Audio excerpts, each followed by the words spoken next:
We'll guide you through how to use ChatGPT Actions effectively. If you find this helpful, consider subscribing and liking the video. First, open your web browser and head over to the ChatGPT website. Once you're there, log into your account if you're not already signed in.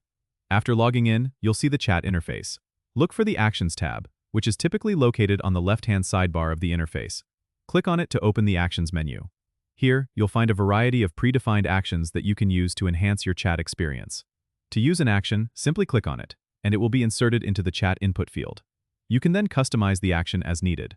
For example, if you're using an action to fetch the weather, you can specify the location before sending it.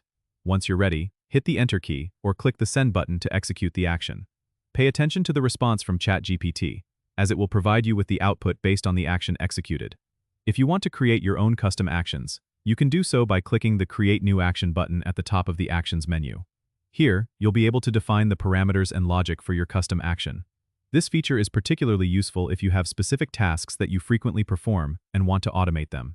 Remember that using ChatGPT Actions can significantly streamline your workflow by automating repetitive tasks and retrieving information quickly.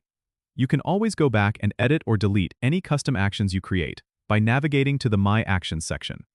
Don't forget to subscribe and comment if this helped you out.